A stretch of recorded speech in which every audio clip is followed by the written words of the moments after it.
በዮሐንስ ራእይ ምዕራፍ 14 ቁጥር 6 ላይ በምድርም ለሚኖሩ ለሕዝብም ለነገድም ለቋንቋም ለወገንም ሁሉ ይሰብክ ዘንድ የዘላለም ወንጌል ያለው ሌላ መልአክ ከሰማይ መካከል ሲበር አየሁ እንዲል ቅዱስ ቃሉ እንደ ቀደሙት አባቶቻችን የማይለወጠውን ቅዱስ ወንጌል ለፍጥረት ሁሉ ማብሰርን ዓላማው ያደረገው ይህ ቃለ ወንጌል ቲቪ ነው።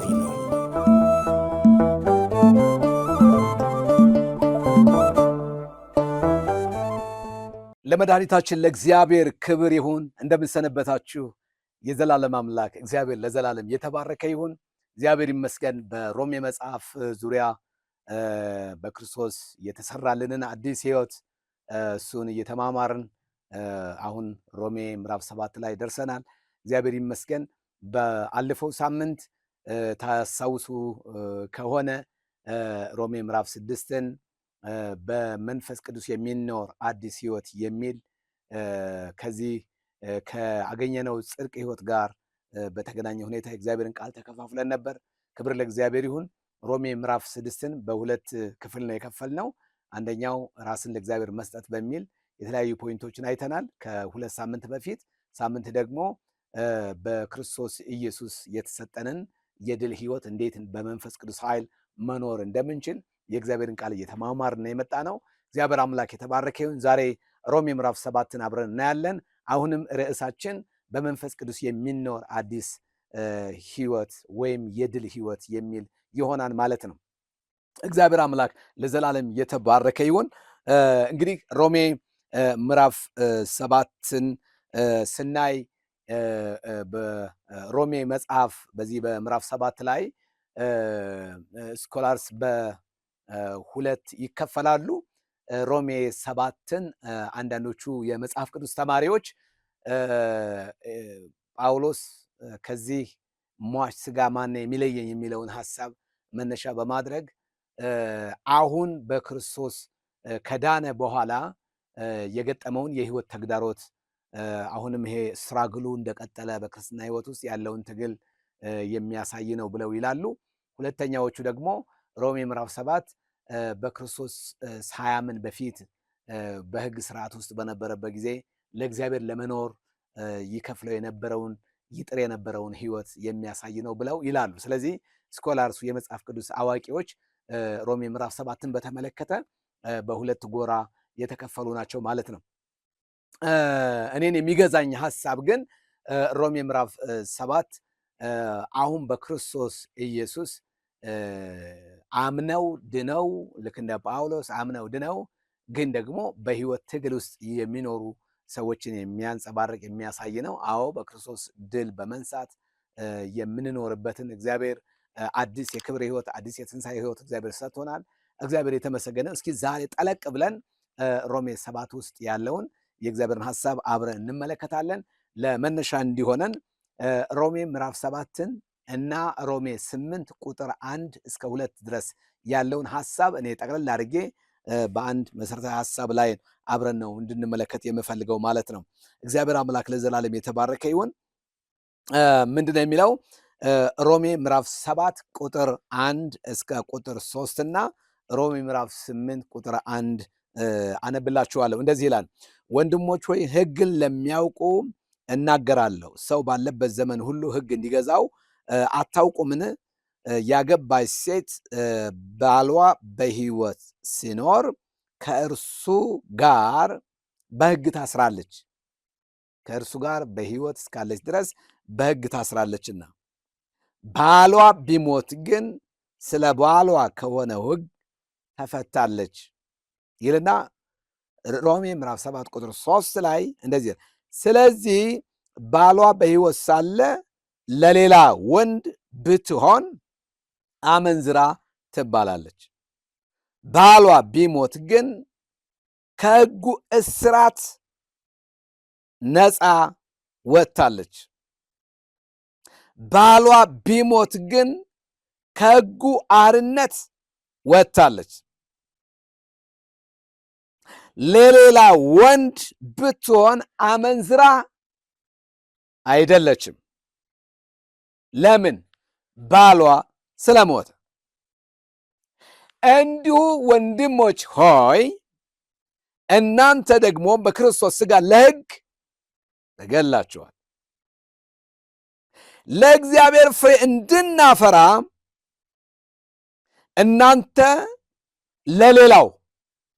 ለሌላው ክርስቶስ ማለት ነው። ለሌላው ከሙታን ለተነሳው ለእርሱ ትሆን ዘንድ በሥጋ ሳለን በሕግ የሚሆን የኃጢአት መሻት ለሞት ፍሬ ሊያፈራ በብልቶቻችን ይሠራ ነበረና፣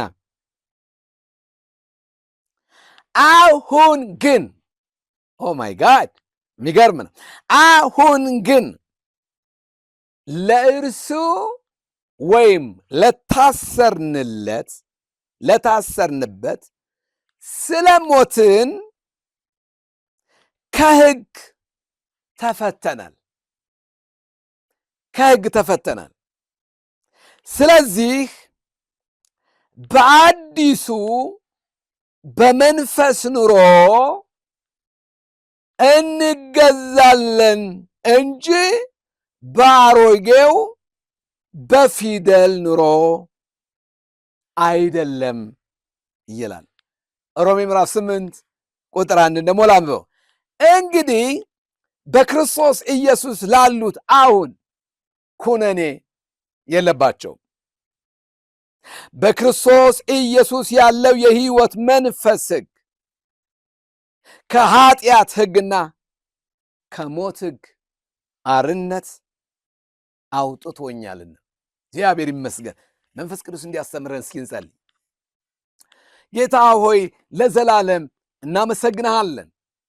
ዛሬ በክርስቶስ ኢየሱስ ስላገኘነው አርነት፣ በክርስቶስ ስላገኘነው ነፃነት በጌታ በኢየሱስ ስምና ስልጣን ስለምታስተምረን እናመሰግንሃለን። እንደ ዳነ ሰው፣ እንደ ጸደቀ ሰው በተትረፈረፈው ጸጋ እና በጽድቅ ስጦታ በሕይወት እንድንነግስ ከሙታን እንደተነሳ ሰው በአዲስ ሕይወት ሊኖር ከክርስቶስ ኢየሱስ ጋር ተባብሮ ከሞት እንደተነሳ ሰው እንጸልያለን። ይህንን ዕድል ስለሰጠህን፣ ይህንን እግዚአብሔር ሆይ ከበረ ነገር ስላደረክልን ለዘለዓለም እናመሰግንሃለን።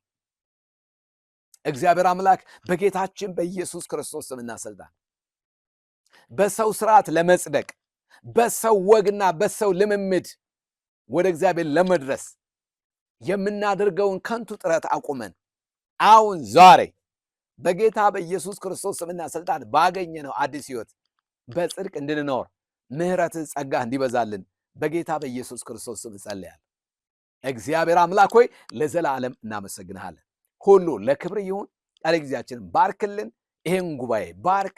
ይህንን የሚሰሙን በየቤታቸው ሆነው የሚያዳምጡን ሁሉ የተባረኩ ይሁን።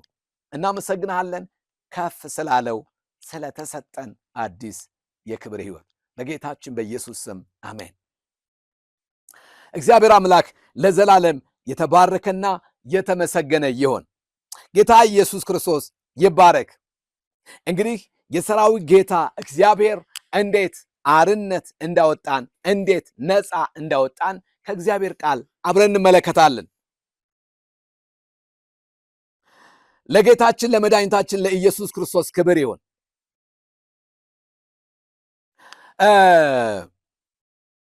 በክርስቶስ ኢየሱስ ያገኘነው የሕይወት መንፈስ ሕግ ከምን አርነት እንዳወጣን ከእግዚአብሔር ቃል እንማራለን። በዚህ በሮሜ ምዕራፍ 7 4 ሕጎች ተጠቅሰዋል። እነዚህን 4 ሕጎች ባህሪያቸውንና ለምን ሕግ እንደተባሉ ደግሞም ከነዚህ ሕግጋት እንዴት ነፃ እንደወጣን ከእግዚአብሔር ቃል እንማራለን። መጽሐፍ ቅዱስ ሲናገር በክርስቶስ ኢየሱስ ያለው የሕይወት መንፈስ ሕግ ከሞት ሕግና ከኃጢአት ሕግ አርነት አውጥቶኛል። በሮሜ ምዕራፍ 7 ላይ የተጠቀሱት 4ቱ መንፈሳዊ ሕጎች ምንድን ናቸው? ለምንስ ሕግ ተባሉ የሚለውን ከመጽሐፍ ቅዱስ ስንመለከት ሕግ የሚለው ጽንሰ ሐሳብ የተለያየ ትርጓሜ አለው። ለምሳሌ አዲስ ኪዳን በተጻፈበት የግሪክ ቃል ሕግ ኖሞስ ይባላል። ኖሞስ ማለት 4 መሰረታዊ ነገሮችን እንደሚያመለክት የመጽሐፍ ቅዱስ አዋቂዎች ይናገራሉ።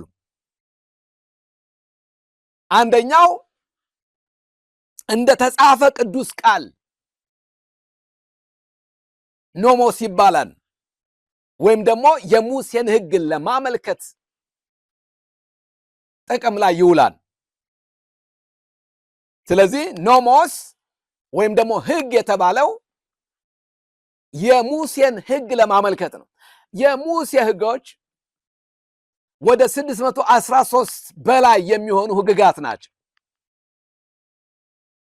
ማህበራዊ ሕግጋት፣ የመንጻት ሕግጋት፣ የመቅደሱ ሕግጋት፣ ሌላም የሕግ አይነቶች ናቸው። ይህን ለማመልከት ሕግ የሚለው በመጽሐፍ ቅዱስ ላይ ተግባር ላይ ውሏል።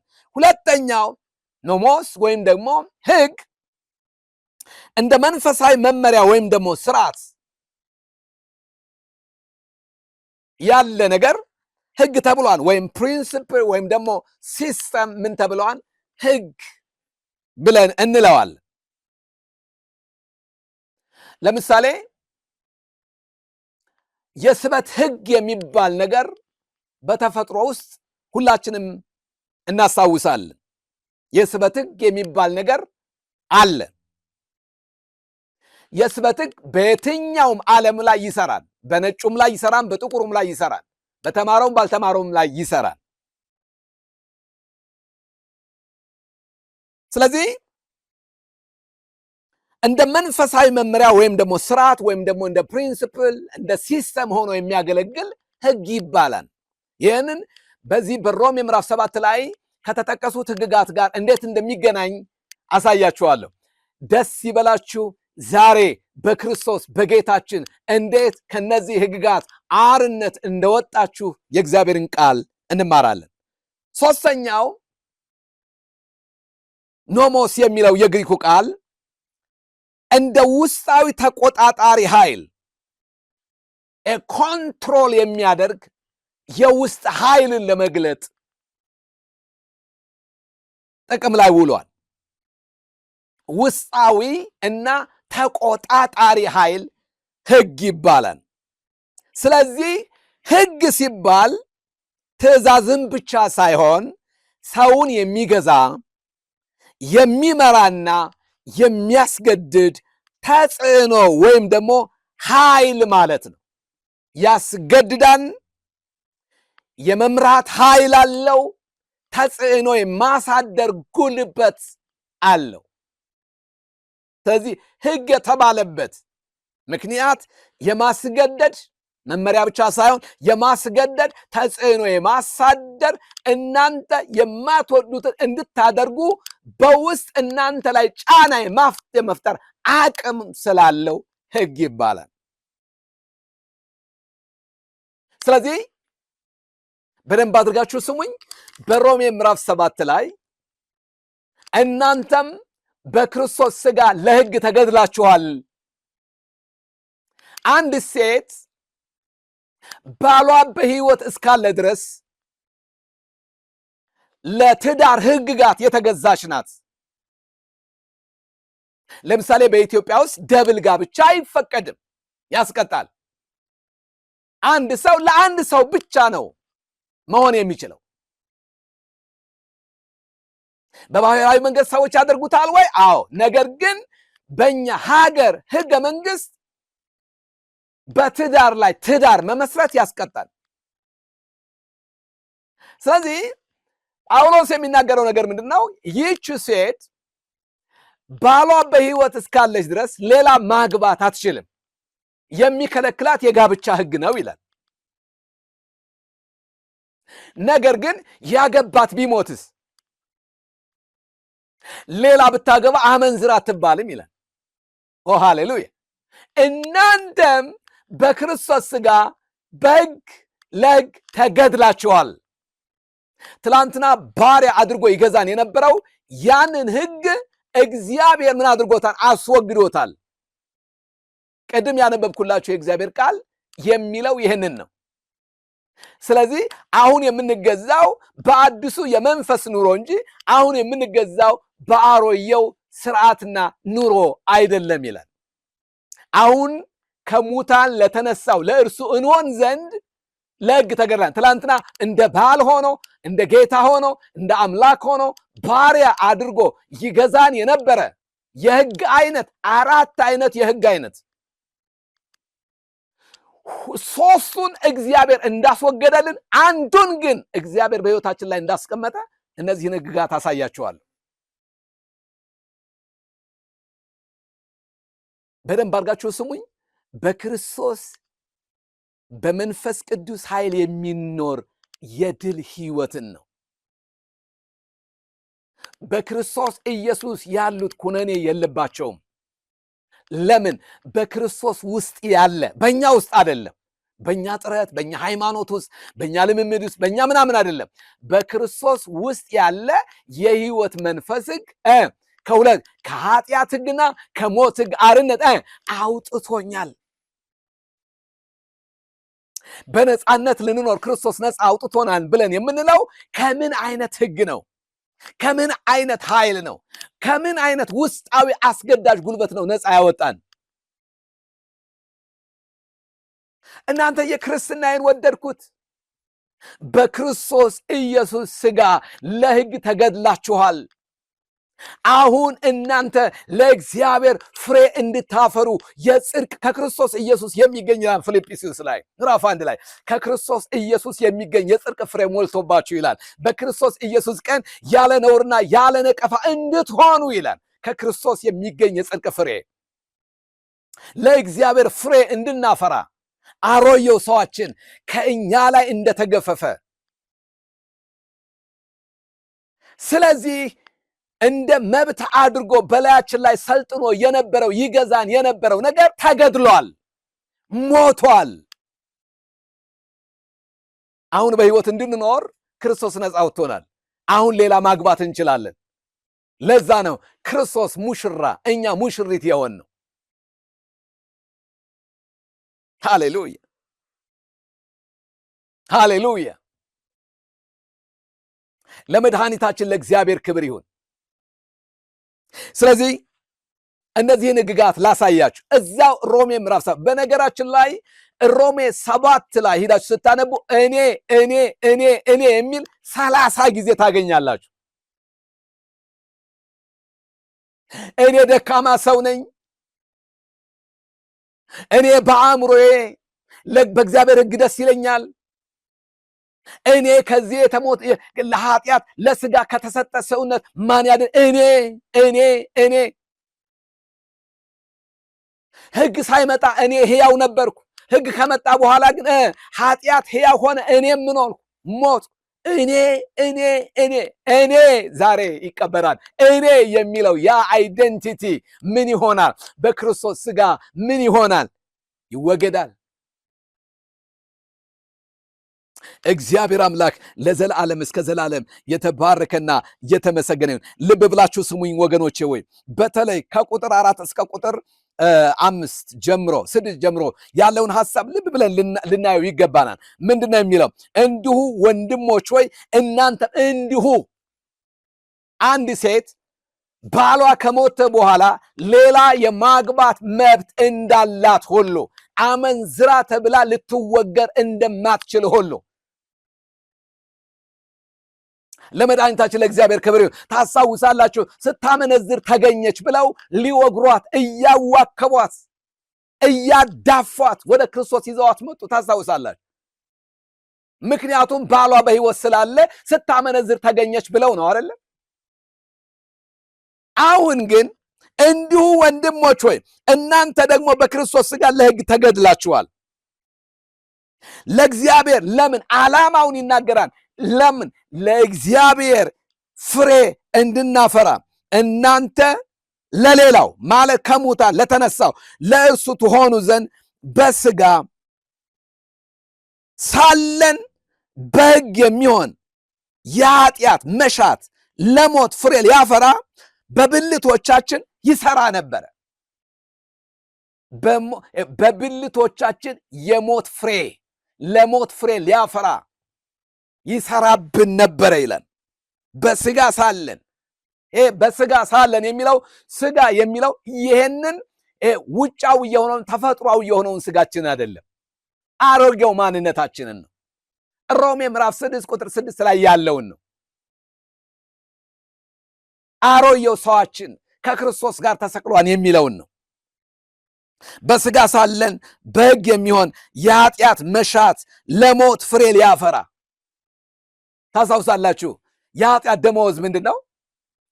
ሞት ነው። የጸጋ ስጦታ በክርስቶስ ኢየሱስ ምንድን ነው? የዘላለም ሕይወት ነው። ኧረ ሃሌሉያ! እስቲ ከኔ ጋር አርነት ወጥቻለሁ በሉ ወገኖቼ ሆይ፣ ከክርስቶስ ጋር ተሰቅያለሁ እስኪ በሉ ወገኖቼ ሆይ። ክብር ለእግዚአብሔር ለአምላካችን። አርነት ወጥታችኋል፣ ነፃ ወጥታችኋል። በክርስቶስ ኢየሱስ ፍሬ ልታፈሩ፣ ለእግዚአብሔር ፍሬ እንድታፈሩ ለሕግ ተገድላችኋል። በብልቶቻችን ይሰራ ነበረና አሁን ግን ለእርሱ ለታሰርንበት ስለሞትን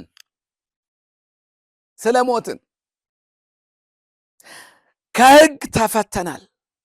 ስለዚህ ከሕግ ተፈተናን ካለ በኋላ ከእንግዲህ በኋላ በአዲሱ የሕይወት ስርዓት በአዲሱ የመንፈስ ኑሮ እንኖራለን። የመንፈስ ኑሮ፣ የትንሣኤ ኑሮ፣ የክብር ኑሮ፣ የዘላለም ኑሮ፣ የቅድስናና የጽድቅ ኑሮ እንገዛል። አሁን የምንገዛው በመንፈስ ኑሮ እንጂ በቀደመው በአሮጌው ስርዓት አይደለም። ይህንን መሰረታዊ ነገር ሚስ እንዳታደርጉ በጌታ ፍቅር እለምናችኋል። ክብር ለመድኃኒታችን ለእግዚአብሔር ይሆን። ስለዚህ በዚህ በሮሜ ምዕራፍ 7 ላይ 4 አይነት ሕጎችን እንመለከታለን ብያችኋል። የመጀመሪያው የእግዚአብሔር ሕግ ነው።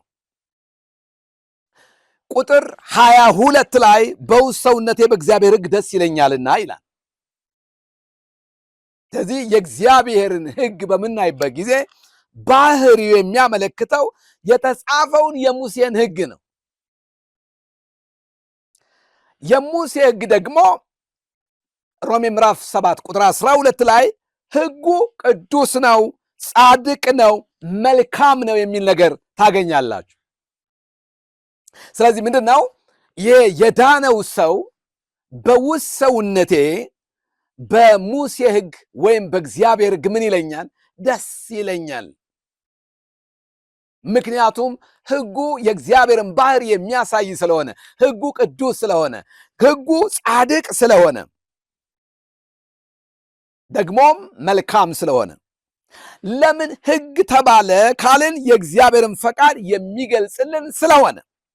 ነገር ግን ይህን ሕግ መሬት አውርደን በምናይበት ጊዜ የሰውን ልብ የመለወጥ አቅም የለው።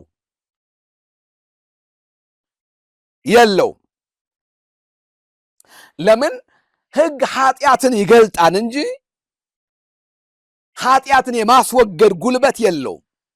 ለዛ ነው ጸጋ ያስፈለገን፣ ለዛ ነው መንፈስ ያስፈለገን። የእግዚአብሔር ጸጋ ግን ከኃጢአት ኃይል ነፃ ያወጣል። ለመድኃኒታችን ለእግዚአብሔር ክብር ይሁን። ስለዚህ አሁን በአዲስ ኪዳን የማይሰሩ ከ613 በላይ ከሆኑ ሕግጋት መካከል በአዲስ ኪዳን ቤተክርስቲያን ውስጥ የማይሰሩ ሕግጋቶች አሉ። ዘመን ተሻጋሪ ደግሞ የሞራል ሕግጋቶች አሉ።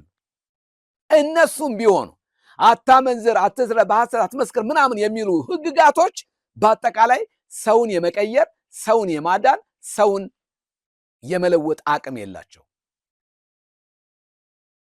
ለመድኃኒታችን ለእግዚአብሔር ክብር ይሁን። ስለዚህ የሙሴ ሕግ ምንም እንኳ ቅዱስ ቢሆን፣ የሙሴ ሕግ ምንም እንኳ የእግዚአብሔርን ባህሪ የሚያሳይልን ቢሆንም የሰውን ሕይወት የመቀየር አቅም የለውም። የሰውን ልብ የመቀየር ጉልበት የለውም። ስለዚህ ጳውሎስ በሰውነቴ በእግዚአብሔር ሕግ ደስ ይለኛል፣ ተቃውሞ የለኝም። ነገር ግን ያንን ነገር ማወቄ የእግዚአብሔርን ሕግጋት በሙሉ ጠንቅቄ በማወቄ በፍጹም ነፃ ሊያወጣኝ አይችልም። ለዛ ነው የእግዚአብሔርን ጸጋ አልጥልም የሚለው። ስለዚህ ጸጋው የማዳን ኃይል እንዳለው፣ ጸጋው እኛን ነፃ የማውጣት ጉልበት እንዳለው፣ ጸጋው ሕይወትን የመስጠት አቅም እንዳለው ይሄ የእግዚአብሔር ቃል ያስረዳናል። ለመድኃኒታችን ለእግዚአብሔር ክብር ይሁን። ወገኖቼ ሆይ ዛሬም የሙሴን ሕግ በመጠበቅ የዘላለም ሕይወት እንደሚገኝ አድርጋችሁ የምታስቡ ሰዎች በሙሴ ሕግ አማካኝነት የዘላለም ሕይወት እንደማይገኝ እርግጠኛ መሆን ይኖርባችሁ። በፍጹም የሙሴን ሕግ በመጠበቅ የዘላለም ሕይወት አይገኝም። ኑ ወደ አዳኙ ሕግንና ነቢያትን ለመሻር ለመፈጸም ነው የመጣሁታል። ስለ እሱ የተነገረው ሊፈጸም መሲሁ በሥጋ ተገልጧል። ስለዚህ በሙሴ ሕግ ወደ እግዚአብሔር መንግሥት ሊገባ እንደማይችል የእግዚአብሔር ቃል ይነግረናል። እግዚአብሔር አምላክ የተመሰገነ ይሁን። ክብር ለመድኃኒታችን ለእግዚአብሔር ይሁን። ሁለተኛው መጽሐፍ ቅዱስ ላይ የተቀመጠው የኃጢአት ሕግ የሚባለው ነው። እዚሁ ሮሜ ምዕራፍ 7 ቁጥር 23 ላይ ነገር ግን በብልቶቼ ከአእምሮዬ ሕግ ጋር የሚዋጋና በብልቶቼ ባለ በኃጢአት ሕግ የሚማርከኝን ሌላ ሕግ አያለሁ ይላል። ይህ ሕግ ባህሪው ምንድን ነው? የተጻፈውን ሕግ አያመለክትም። የሙሴን ሕግ አያመለክትም።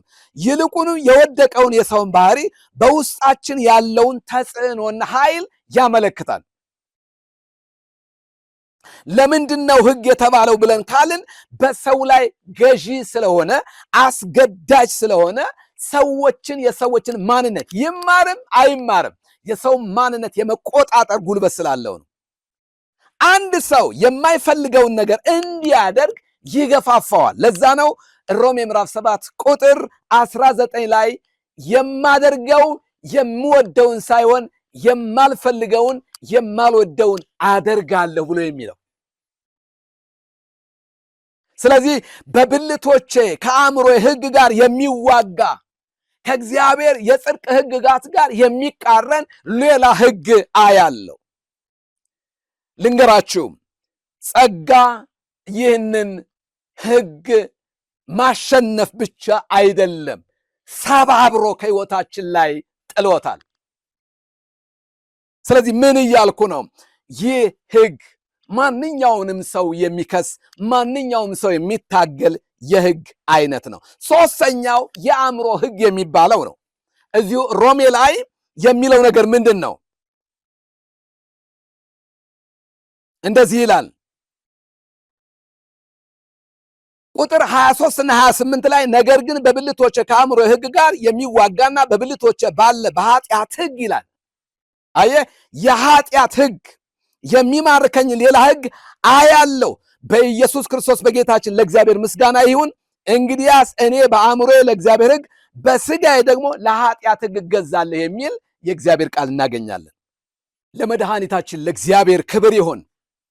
ሁለተኛውን ነጥብ እያየን ነው። የኃጢአት ሕግ በዚህ በሮሜ ምዕራፍ 7 ቁጥር 23 ላይ ነገር ግን በብልቶቼ ከአእምሮ ሕግ ጋር የሚዋጋንና በብልቶቼ ባለ በኃጢአት ሕግ የሚማርከኝን ሌላ ሕግ አያለሁ ነው የሚል። ይሄ የኃጢአት ሕግ የሚባለው ነው። ይሄ የኃጢአት ሕግ ባህሪው ምንድን ነው? የተጻፈ ሕግ አይደለም።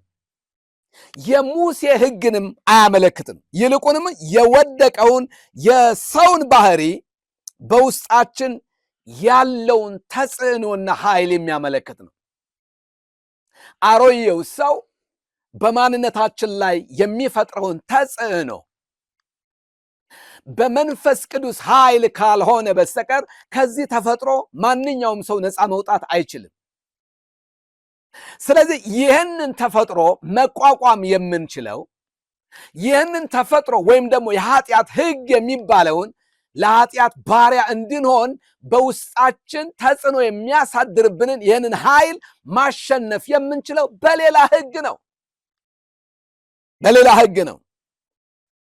ምናልባት የኃጢአት ህግ የሙሴ ህግ ሳይሆን በውስጣችን ያለው ሲንፉል ኔቸራችን ወይም ደግሞ የወደቀው ሰው ባህሪ ነው ብለን ካልን ለምን ህግ ተባለ የሚል ሰው ካለ በሰው ላይ ገዢና አስገዳጅ ቁጥጥር ያለው ስለሆነ ነው። አንድ ሰው የማይፈልገውን ነገር እንዲያደርግ ከተገደደ ማለት በተጻፈ ህግ በአእምሮ ላይ አንደኛ ሁለተኛ ተብሎ ልክ የተጻፈው ህግ አታመንዝር፣ በአስራት መስክር ምናምን የሚለው ነገር እንዳለ ሆኖ ልክ እንደዚህ አይነት ህግ የኃጢአት ህግ የሚባል የተጻፈ የለም። ነገር ግን የወደቀው ሰው ባህሪ የኃጢአት ህግ ተብሏል። ለምን? በውስጣችን አንድን ነገር እንድናደርግ የሚያስገድድ ተጽዕኖ የሚያሳድር ውስጣዊ ኃይል ስለሆነ ነው። ህግ ሁላችንም እንደምናውቀው አንድን ነገር እንድናደርግ ያስገድደናል፣ አንድን ነገር እንዳናደርግም ደግሞ ያስገድደናል። ትእዛዝ ነው። ይሄ የወደቀው ሰው ደግሞ ውስጡ ያለው ሲንፉል ኔቸሩ የወደቀው ማንነቱ የማንፈልገውን እንድናደርግ የማስገደድ ኃይል እንዳለው ይህንን ማወቅ ይኖርብናል። ክብር ለመድኃኒታችን ለእግዚአብሔር ይሆን። ስለዚህ ከዚህ ኃይል እንዴት ነው ነፃ የምንወጣው ብለን ካልን ጸጋ ይህንን ህግ ማሸነፍ አይደለም፣ ይልቁንም ሰባብሮታል። ለጌታችን ለመድኃኒታችን ክብር ይሁንለት። ሌላው በሶስተኛ ደረጃ የአእምሮ ህግ የሚባለው ነው። በዚሁ በሮሜ ምዕራፍ 7 ቁጥር 23 እና 25 ላይ እንደዚህ ነገር ግን በብልቶች ከአእምሮ ህግ ጋር የሚዋጋውንና በብልቶች ባለ በኃጢአት ህግ የሚማርከኝን ሌላ ህግ አያለሁ ይላል። የሚማርከኝን አንድ ሰው በውጭ ያለ ነገር የሚማርከው በውስጡ ከዛ በውጭ ካየው ነገር ጋር የሚገናኝና የሚሳሳብ መርህ ወይም ደግሞ ህግ ሲኖር ነው። ለምሳሌ በውስጣችን በውበት የምንማረከው ውበትን የሚያደንቅ ውስጣዊ ተፈጥሮ ስላለን ነው። ስለዚህ ውጫዊ ውበትን በምናይበት ጊዜ ያንን እናደንቃለን። ይሄ ተፈጥሯዊ ነው። ካየነውና ከማረከን ነገር ጋር በውስጣችን የሚሳሳብ ነገር ባይኖር ኖሮ በውጭ ያየነውን ነገር አናደንቅም፣ አንፈልግም፣ ምንነቱንም ለማወቅ አንወድም። ነገር ግን ውስጣችን ያለ ተፈጥሯዊ ያ ውበትን የሚያደንቅ በውበት የሚማረክ ማንነት በውጭ የሆነ ነገር ሲያይ ያንን ካየው ነገር ጋር ስለሚጋጠምለት ያደንቃል። ምን ማለት ነው? ይሄ ውጫዊ የሆነው የኃጢአት ሞራላዊ ያልሆኑ ነገሮችን በምናይበት ጊዜ ውስጣችን ያለውን ነገር ይቀሰቅሰዋል። ምክንያቱም ያየነው ነገር ከውስጣዊ አሮየው ማንነታችን ጋር ምን የሚል የሚሳሳብበት የራሱ የሆነ ተፈጥሯዊ መስተጋብር ስላለው ማለት ነው። ይማርከዋል። ስለዚህ ይማርከኛል ይላል። አያችሁ፣ ጳውሎስ ያየው ነገር አለ ማለት ነው። ወይም የሮሜ ምዕራፍ 7 ጸሐፊ ያየው ነገር አለ ማለት፣ የተማረከለት ነገር አለ ማለት። የተማረከው እንዲማረክ የሚያደርግ ውስጣዊ ህግ ስላለ ነው የሚለው። ስለዚህ ይሄ ምን ይለዋል? የአእምሮ ህግ ብሎ ይለዋል። ዋው! የአእምሮ ህግ ባህሪው ምንድን ነው? የታደሰ የልብ ፈቃድ ወይም ዝንባሌ ነው የአእምሮ ህግ የሚባለው። ማለት እግዚአብሔርን ለማስደሰት እግዚአብሔርን ከፍ ለማድረግ የተለወጠ ቦርናጌን ስለሆንን የተለወጠ አእምሮ አለን። እግዚአብሔር ይመስገን። እንግዲያስ እኔ በአእምሮዬ ለእግዚአብሔር ህግ በስጋዬ ደግሞ ለኃጢአት ህግ እገዛለሁ የሚለው ለዚህ ነው። ስለዚህ መልካም የሆነውን ነገር ለመፈጸም የሚፈልገውን የውስጥ ማንነት ያመለክታል። የአእምሮ ህግ ዝንባሌ ማለት ነው። ቅናት፣ በጎ ቅናት እግዚአብሔርን ለማክበር እግዚአብሔርን ደስ ለማሰኘት እግዚአብሔር ይመስገን በውስጣችን ያለ ያ ተፈጥሯዊ ማንነት ነው ማለት ነው። ስለዚህ ይኸውላችሁ በአዲስ ኪዳን የተቀበልነው የጸጋው ጉልበት እግዚአብሔር ይመስገን መልካምን ነገር ለማድረግ መመኘት ብቻ ሳይሆን የተማርነውን ክርስቶስን እሱን እንድንኖረው የምንመኘውን እሱን የመምሰል ህይወት እንዲኖረን ጉልበትንም ጥበብንም ይሰጠናል። ስለ ቅድስና ማወቅ ብቻ አይደለም፣ መቀደስንም ይሰጠናል። ክብር ለእግዚአብሔር። በክርስቶስ ኢየሱስ ያገኘነውን የቅድስና ህይወት ኤክሰርሳይዝ እንድናደርግ ጉልበትን የሚሰጠን የአእምሮ ህግ ሳይሆን እግዚአብሔር ይመስገን በክርስቶስ ኢየሱስ በጸጋው ያገኘነው ህግ ነው ማለት ነው። እግዚአብሔር ለዘላለም የተባረከ ይሁን። አራተኛውና የመጨረሻው የመንፈስ ህግ የሚባለው ነው። ሮሜ 8 ቁጥር 2 ላይ ያለው ነው። በኢየሱስ ክርስቶስ ያለው የህይወት መንፈስ ህግ ከኃጢአትና ከሞት ህግ አርነት አውጥቶኛል። እግዚአብሔር ለዘላለም የተባረከ ይሁን። ለምንድን ነው ይሄ የህይወት መንፈስ ህግ የተባለው? የምስራች የአዲስ ኪዳን መመሪያ ስለሆነ ነው። በመንፈስ ቅዱስ አማካኝነት የሚሰራ ህይወትን የሚሰጥ የህይወት መንፈስ ህግ ስለሆነ ነው። ክብር ለመድኃኒታችን ለእግዚአብሔር ይሁን። ለምን ህግ ተባለ ካልን ወገኖቼ ወይ ከሌሎች ህጎች ሁሉ በላይ የሆነ ገዢ ኃይል ስለሆነ ነው። ይሄ የመንፈስ ህግ ታስታውሳላችሁ፣ ሁላችንም እንደምናውቀው የበረራ ህግ የሚባል ነገር አለ። ይህ የበረራ ህግ አንድ አውሮፕላን ከመሬት ተነስቶ ወደ ሰማይ ከመብረሩ በፊት በመጀመሪያ ያንን ተፈጥሯዊ የስበት ህግ ሰብሮ አልፎ ከፍ የሚልበት ኃይለኛ የሆኑ ሞተሮች አሉት። ስለዚህ ከተፈጥሮ ህግ ወይም ከስበት ህግ በላይ የሆኑ ኢንጂኖች፣ ሞተሮች ውስጡ ስላሉ አውሮፕላኖች ያንን ህግ ሰብረው ብዙ ዕቃ ተሸክመው ከ400 በላይ ቶን ብረት ተሸክመው በአየር ላይ ሲበሩ እናያቸዋለን። ያንን የስበት ህግ የሰበሩት ውስጣቸው ያሉ ሞተሮች ናቸው። በክርስቶስ ኢየሱስ ያገኘነው ይህ የህይወት መንፈስ ህግ ደግሞ ክብር ለመድኃኒታችን ለእግዚአብሔር ይሆን። የአእምሮን ህግ፣ የኃጢአትን ህግ፣ እነዚህ የሙሴ ህግጋትን የሚባሉትን ነገሮች ሁሉ ጥሰን ከፍ ባለ የጽድቅ ህይወትና የጸጋ ህይወት እንድንኖር ያደርገናል ማለት ነው። ለዛ ነው ከኃጢአት ህግና ከሞት ህግ አርነት አውጥቶኛል። አርነት አውጥቶኛል። ምን እያለ ነው? ይሄ የኃጢአት ህግ ዛሬ በእኔ ላይ ስልጣን የለውም እያለ ነው። የሚማርከኝ ሌላ ህግ ዛሬ በአዲስ ኪዳን በመንፈስ ህይወት ውስጥ አይሰራም በእኔ እያለ ነው። አሜን ነው። እግዚአብሔር አምላክ ለዘላለም የተመሰገነና የተባረከ ይሁን። ደስ ይበላችሁ። የሙሴ ህግ ኃጢአትን ይገልጣል። የኃጢአት ህግ የሰውን ልጅ ባሪያ ያደርጋል። የህይወት መንፈስ ህግ ግን የሰውን ልጅ ነፃ ያወጣል። ስለዚህ እናንተ በክርስቶስ ኢየሱስ አርነት የወጣችሁ የእግዚአብሔር ሰዎች እንደሆናችሁ ማወቅ አለባችሁ። ስለዚህ በሮሜ 7 ውስጥ ከኃጢአት ህግ ይለዋል፣ ሌላ ህግ ይለዋል፣ የሞት ህግ ይለዋል። ከነዚህ ነገሮች ሁሉ ነፃ ወጥተናል። ህግ በተፈጥሮ አቅጣጫ ማሳየት፣ ማድረግ የሚገባንን እንድናደርግ፣ ማድረግ የማይገባንን እንዳናደርግ አቅጣጫ የሚያደርግ የሚያስገድድ ነው። ምናልባት የሙሴ ህግ ውጫዊ ነው።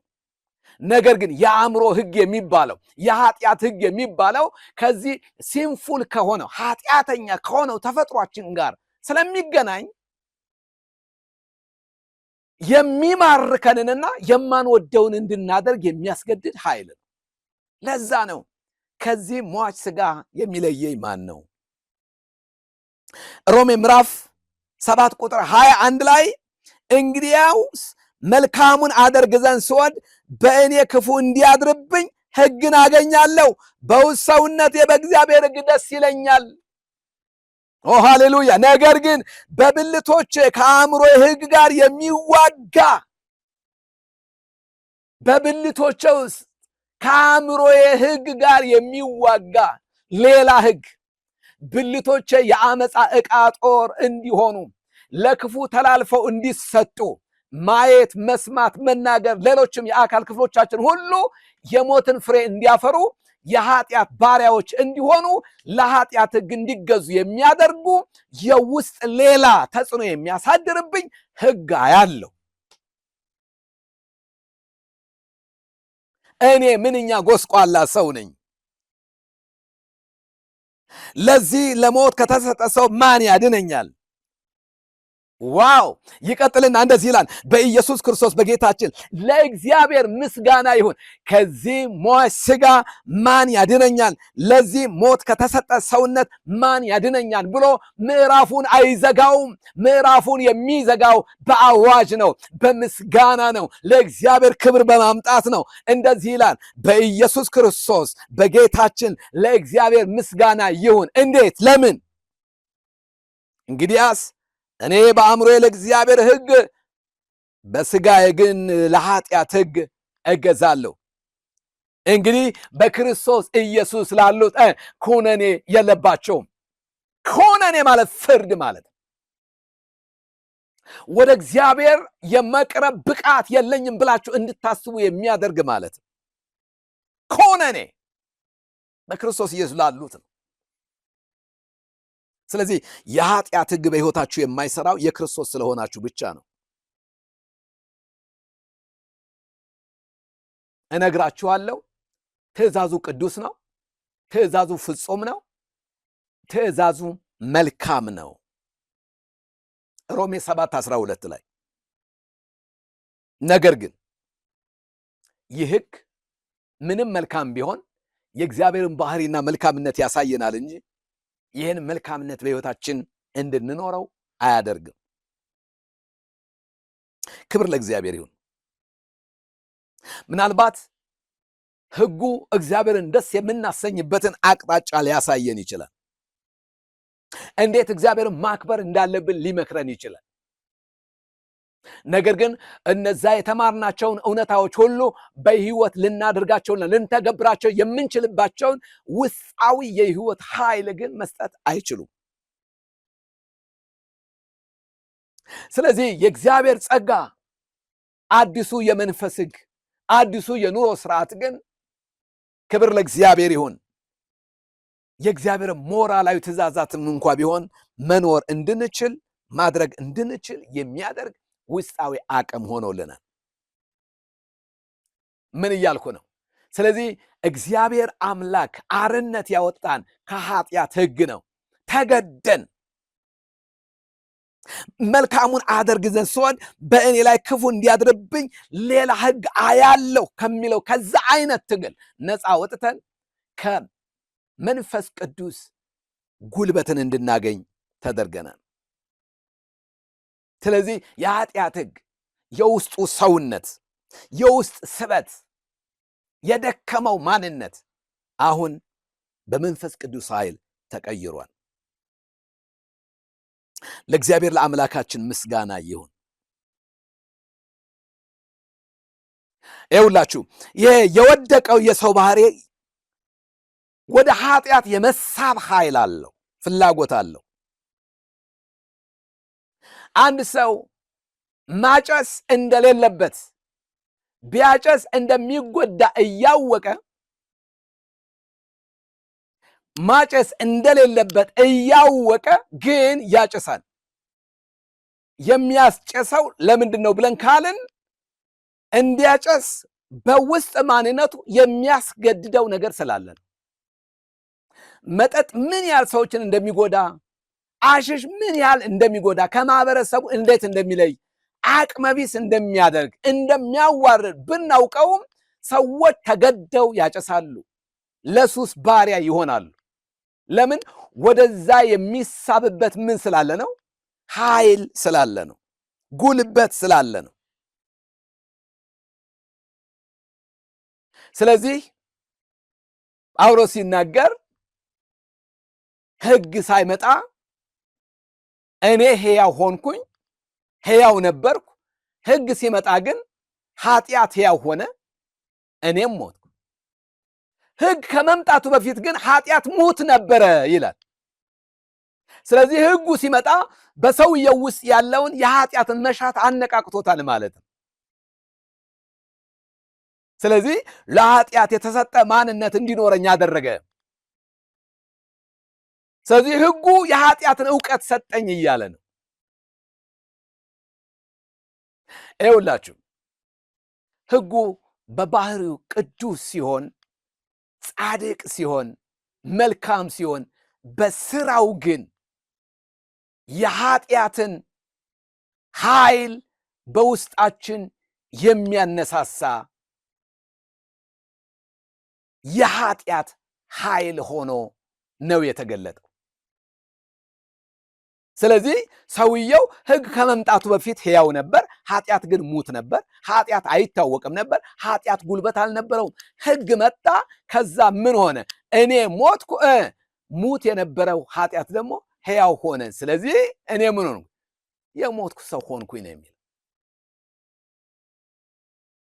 በሌላ አነጋገር ምን እያልኩ ነው? ይሄ በውስጣችን ያለው ኃጢአተኛ ተፈጥሮ ውጭ ካለው የትእዛዝ ሕግ ጋር ተጋብቶ ተጋምዶ ምን ሆኑ? ባሪያ አደረገኝ። ለእግዚአብሔር በጽድቅና በቅድስና እንዳልኖር አደረገኝ ነው የሚል። ስለዚህ ምን እያልኩ ነው? ከኃጢአት ሕግ፣ ከሞት ሕግ ሌላ የተባለ ከአእምሮ ሕግ እግዚአብሔር በመንፈስ ሕግ አርነት አውጥቶኛል። ስለዚህ ጸሐፊው ሮሜ ምዕራፍ 6 ላይ ከሙታን ተነስታችሁ ለእግዚአብሔር ሕያዋን ሆናችሁ ትኖራላችሁ ካለ በኋላ ወስዶ ሮሜ ምዕራፍ 7 ላይ ጥሎን አልሄደም።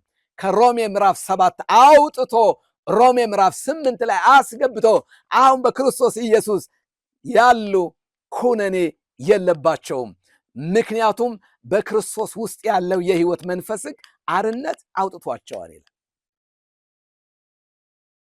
መግቢያዬ ላይ እንደተናገርኩት አንድ ሴት በሕይወት እስካለች ድረስ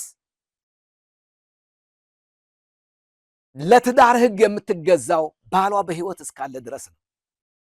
ባሏ ከሞተ በኋላ ግን ሌላ ባል የማግባት ምን ይኖራታል? መብት አላት። አመንዝራ አትባልም። ነይ ንውገርሽ የሚላት አይኖርም። ልትከሰስ ፍርድ ቤት ልትቆም በጋብቻ ላይ ጋብቻ ፈጽመሻል ልትባል አትችልም። ለምን? ባሏ ሞቷል። እናንተም በክርስቶስ ኢየሱስ ሥጋ በሕግ ተገድላችኋል፣ ወይም ደግሞ ለሕግ ተገድላችኋል። አሁን ከሙታን ለተነሳው ለእርሱ ትኖሩ ዘንድ ፍሬ ታፈሩ ዘንድ እግዚአብሔር ጠርቷችኋል ይላል። እስኪ አንድ ጥያቄ ልጠይቃችሁ። በሕይወታችሁ ትግል ያለባችሁ ሰዎች፣ ለእግዚአብሔር መኖር እየፈለኩኝ መኖር አቃተኝ፣ ጉልበት አጣሁ የምትሉ ሰዎች ከሮሜ ምዕራፍ 7 ውጡና ወደ ሮሜ ምዕራፍ 8 ነው። ሮሜ 7 ድልድይ ነው። ሰው ያለ መንፈስ ቅዱስ ሮሜ 7 ላይ ሆኖ እግዚአብሔርን ሊያስደስት አይችልም። በጽድቅ መኖር አይችልም። በቅድስና መኖር አይችልም። በፍጹም አትርሱ ይሄንን። ሮሜ 7 እኔ ይላል 30 ጊዜ እኔ፣ ለዚህ ሥጋ የተሰጠው እኔ፣ የእኔነት ጳውሎስም በፊልጵስዩስ ላይ ተጽፏል። ለእግዚአብሔርን ደስ ለማሰኘት እኔ ለሕግ የሞትኩ ነበርኩ ይላል። ገላትያ ምዕራፍ 2 ቁጥር 16 ላይ እግዚአብሔር ለማስደሰት ለሕግ የሞትኩ ሰው ነበርኩ ይላል። ግን ለሕግ ለመኖር ባደረገው ጥረት ቤተክርስቲያን ያሳድድ፣ ቤተክርስቲያንን ያፈናቅል ነበር። በዚህ እግዚአብሔርን ደስ ማሰኘት አልቻልኩም ይላል። ድሮ በክርስቶስ ኢየሱስ ሳይሆን ያለ ሕግ ያለ ነቀፋ ነበርኩኝ። ከዕብራዊ ነበርኩኝ። ያለ ነቀፋ እኖር ነበረ። ነገር ግን ያ ሁሉ ስለ ክርስቶስ ኢየሱስ እንደ ጉዳት ቆጥረዋለሁ አለ። ምክንያቱም ያ ወደ እግዚአብሔር እንዳላደረሰው ያውቃል። ወገኖቼ ሆይ እኔ አንድ መልእክት ነው ያለኝ። እስካሁን ረጅም ሰዓት ያወራሁት አንድ ነገር ልነግራችሁ ፈልጌ ነው። እባካችሁ እግዚአብሔርን ለማስደሰት በእግዚአብሔር መንግሥት ውስጥ ለመኖር በመንፈስ ለመኖር ማድረግ የሚገባችሁን ነገር ልንገራችሁ። የመጀመሪያው ነገር ከራስ ጥረት ውጡ። ምንድነው ያለን? ራሳችሁን ለእግዚአብሔር አቅርቡ አይደል ያለን? አሁን ደግሞ ከጥረት እንውጣ። ልቀቁ ራሳችሁን። አንድ ወደ ውቅያኖስ የተወረወረ ሰው፣ በሞትና በሕይወት መካከል ያለ ሰው ላይፍ ሴቨር መጥቶ ሊያድነው ሲል ከተፈራገጠ በፍጹም ሊያድነው ሊያወጣው አይችልም። አዎ እውነት ነው። ውሃ እየጠጣ ነው። በሞትና በሕይወት ትግል ውስጥ ነው ያለው። እየታፈነ እየተጨነቀ ነው። ማንኛውም ሰው ከዛ ለመውጣት ጥረት ያደርጋል። ግን ሕይወት አድኑ እየጎተተ ሊያወጣችሁ ከፈለገ ለዛ አካባቢ የምታደርጉትን መፍጨርጨር እሱንም ሊገለው ይችላል። ስለዚህ ራሳችሁን ከጣላችሁ በውሃው ላይ ላይፍ ሴቨሩ ይመጣና ጎትቶ ያወጣችኋል። ስለዚህ ጥረታችሁን አቁሙ። ሁለተኛው በትእዛዝ ሳይሆን በመንፈስ ቅዱስ ላይ አተኩሩ። ለምን መሰላችሁ? በክርስቶስ ውስጥ ያለ የሕይወት መንፈስ፣ የትንሣኤ መንፈስ፣ የክብር መንፈስ እሱ ነው አርነት የሚያወጣው። መንፈስ ቅዱስ አሮጌው ነገራችንን ከላያችን ላይ አንስተን በጽድቅ እንድንኖር ጉልበት የሚሰጠን የእግዚአብሔር አብ ፈቃድ የሚገልጥልን ሕያው መንፈስ ተሰጥቶናል። መንፈስ ቅዱስ ታትማችኋን ይላል። ለቤዛ ቀን የታተማችሁበት ብሎ የእግዚአብሔር ቃል እንደሚናገር። ስለዚህ እያልኩ ያለሁት በሙሴ ሕግጋት እና ጥረት ወደ እግዚአብሔር መንግሥት ለመግባት የምናደርገው ጥረት በፍጹም በየትኛውም የሃይማኖት ክልል ውስጥ ያላችሁ ሰዎች ከምድር በሆነ ሰዎች በሰሩት ስርዓትና ሕግ ወደ እግዚአብሔር ለመድረስ የምታደርጉት ጥረት ትክክል አይደለም። ሶስተኛው በመንፈስ ሕግ ላይ ትኩረት አድርጉ። የበላይ በሆነው ክብር ለእግዚአብሔር ይሁን። በአውሮፕላኑ ውስጥ የተገጠሙት እነዛ ሞተሮች ሃሌሉያ የተፈጥሮን ሕግ የስበትን ሕግ አውሮፕላኑ ጥሶ ወደ ላይ ከፍ እንደሚያደርገው ሁሉ እኛም ከኃጢአትና ከሞት ሕግ አርነት የሚያወጣን ከፍ የሚያደርገን ይህ የሕይወት መንፈስ ነው። ይህ የትንሣኤ መንፈስ ነው። እስኪ አንድ የምስራች ልንገራችሁ። ኢየሱስ ክርስቶስ ከሙታን ሲነሳ የሞት ሕግ አልነበረም? ነበረ። በዓለም ላይ ትልልቅ ሳይንቲስቶችን፣ ትልልቅ ምሁራንን፣ ትልልቅ ጠበብቶችን፣ ትልልቅ የጦር ጀነራሎችን፣ አለቆችን ሁሉ እምሽክ አድርጎ ከመቃብር በታች አውሏቸዋል። ዛሬ ታሪክ ሆነዋል። ለምንድን ነው ሞት መጥቶ ኢየሱስ ክርስቶስ ላይ ጉልበት ያላገኘው? በውስጡ የትንሣኤ መንፈስ ስላለ ነው። በእግዚአብሔር አብ ከሙታን ተነሳ ይላል። ሃሌሉያ ሃሌሉያ። ስለዚህ በኢየሱስ ክርስቶስ ውስጥ ያለው የትንሣኤ መንፈስ ክርስቶስን ከሙታን እንዳስነሳ ሁሉ እኛም ደግሞ የኃጢአትና የሞት ሕግ በሕይወታችን ላይ እንዳይሰራ ክርስቶስ ከሞት አውጥቶናል፣ ከሞት አስነስቶናል። ስለዚህ ወገኖቼ ሆይ ሞት ሆይ መውጊያ የታለ? ኃጢአት ሆይ መውጊያ የታለ? ድል መንሳትህ የታለ ተብሎ ተጽፏል። ስለዚህ ሞት በእኛ ላይ ድል መንሳት አይችልም። ኃጢአትም መውጊያው ተሰብሯል። ክብር ለእግዚአብሔር ይሁን። የሞት ኃይል ኃጢአት ነው። የኃጢአት መውጊያ ደግሞ ሕግ ነበር። ክርስቶስ ከኃጢአት ሕግ አርነት አውጥቶናል፣ ከሞትም ሕግ አርነት አውጥቶናል። ዛሬ ነፃ እንደወጣችሁ እነግራችኋለሁ። ወደ ኢየሱስ ክርስቶስ ነው። ተሰርቷላችኋል እያልኩ ነው። እግዚአብሔርን ደስ የምናሰገኘው በጥረታችን አይደለም፣ በጥረቱ ነው። በጽድቃችን ወደ እግዚአብሔር አንደርስም፣ በጽድቁ ነው። ተቀድሰን እግዚአብሔር ልናረካ አንችልም። በኢየሱስ ክርስቶስ ደም ታጠቡ፣ ተቀደሱ ተብሎ ተሰጥቶናል። አሁን የጌታ መንፈስ ውስጣችን አለ። እንዲመራችሁ ፍቀዱለት። ዘመናችሁ በጌታ የተባረከ ይሁን። የሰማይ አምላክ እግዚአብሔር ይባርካችሁ። ስላዳመጣችሁን ከልብ እናመሰግናለን። ሮሜ 8ን በሚቀጥለው ሳምንት ደግሞ እናየዋለን። ጌታ ኢየሱስ ክርስቶስ ይባርካችሁ። አሜን።